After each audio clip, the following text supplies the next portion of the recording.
TruthSpeak, some real reasons men and women don't communicate.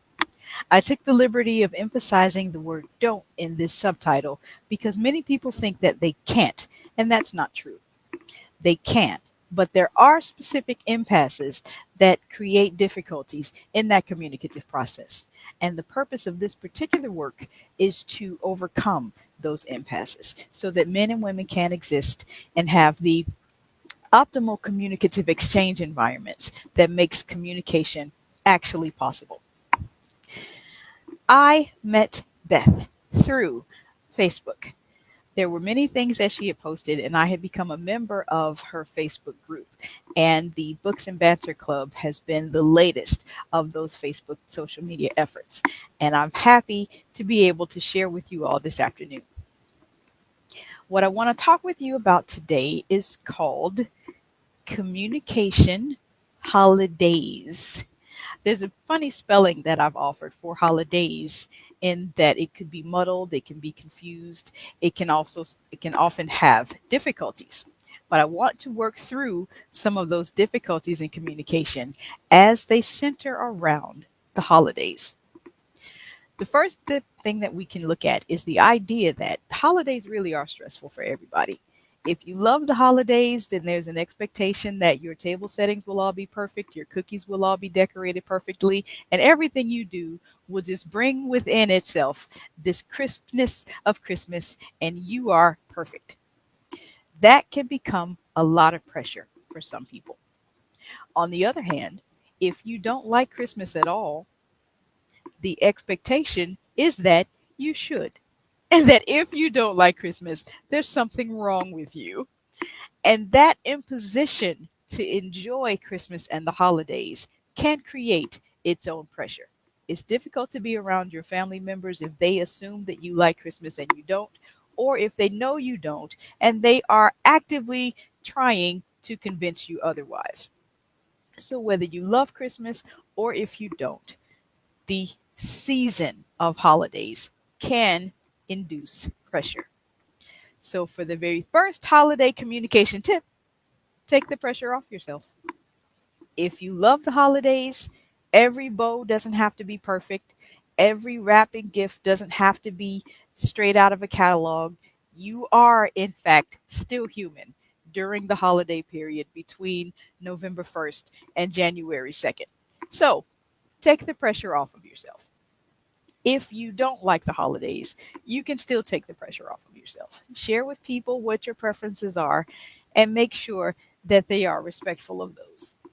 And at the same time, you can note where they are about the holidays as well so that the agreement between you two becomes mutual and they're not just trying to impose their love of holidays on you while you're not trying to impose your disdain for them onto them. So, either way, take the pressure off of yourself. The second holiday tip regarding communication is even if you love the holidays, you want to go to every party, you want to go to every sale, you want to go to every parade, don't. If you go to every single event that's hosted around the holidays, you are threatening to burn yourself out. And once you begin to experience burnout, you're not going to be able to enjoy the things that you do attend at the fullest capacity that you could enjoy them. So pick just a few of the ones that are the most important to you and maybe save the next ones for the next year.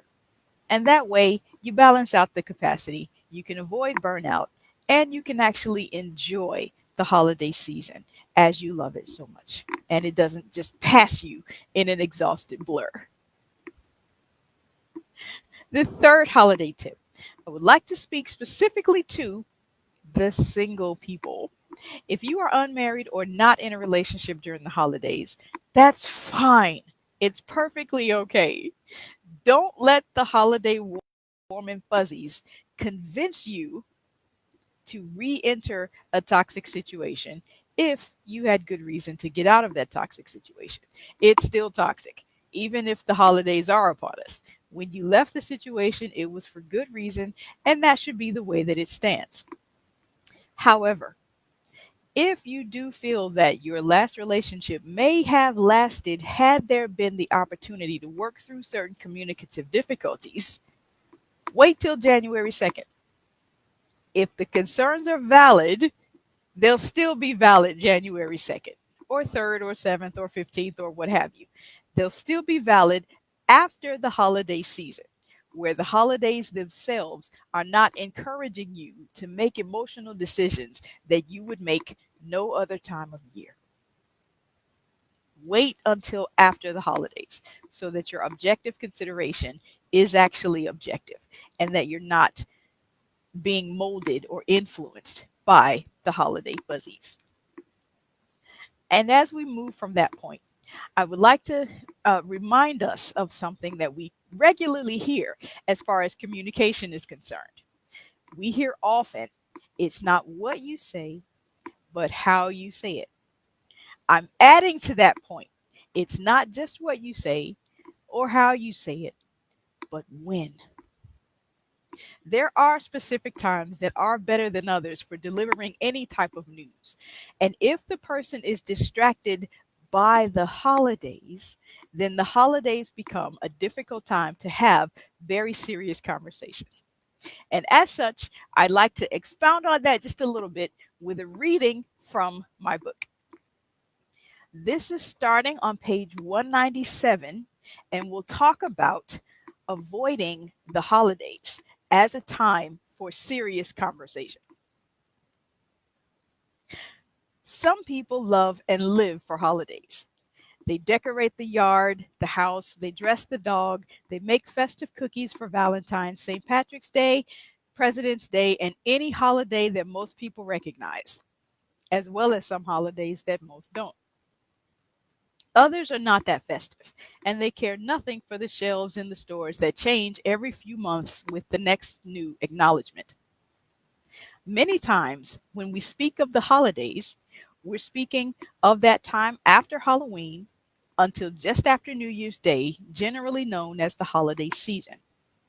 When I'm talking about avoiding the holidays, I will break this out into two sections. First, the holidays in general, and secondly, for the holiday season. First up are the holidays in general. How much you can avoid trying to have a serious conversation around St. Patrick's Day depends on if the conversation participant is or claims to be Irish, even if only for the day. With any activity, if the participant therein will be a distraction factor, then try to avoid having a serious conversation around that time. Holidays are scheduled times, for the most part, that people do things that are addendums to their normal routine, which may induce stress for some and relieve stress for others. That depends on the person and whether or not they participate in the holiday at all. As much as we may or may not love them, the activity of a holiday, just like any other activity, can become a distraction to serious conversation depending on your level of participation in it. For the holiday season, around Christmas, the same is true. As much as we may or may not love it, the activity of a holiday can become a distraction to serious conversation depending on our level of participation in it.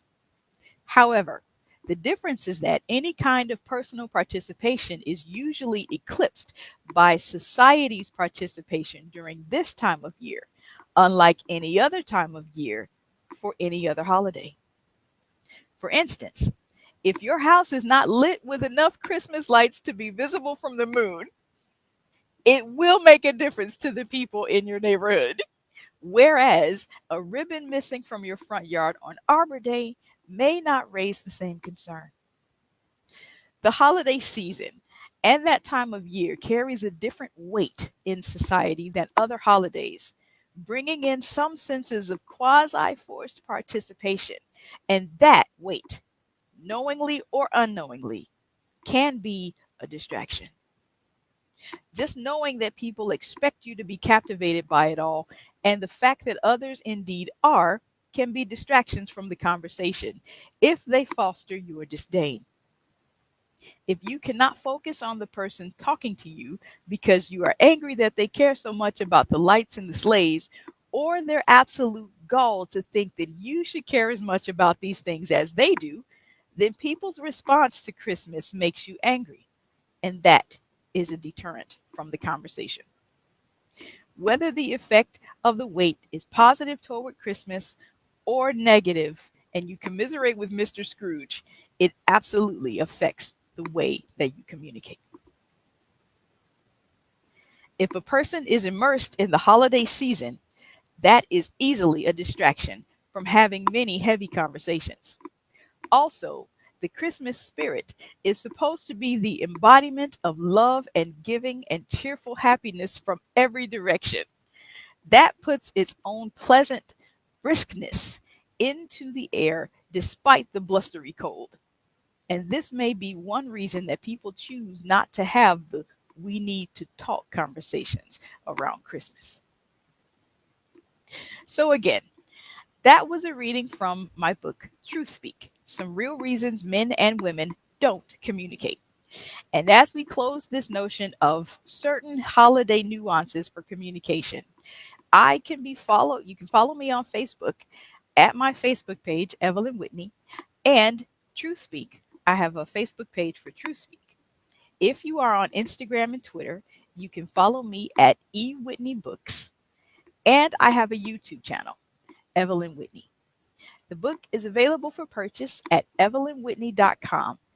And I will be available to answer some of the questions that you might have sent to me through Messenger or via email from the email address on the website.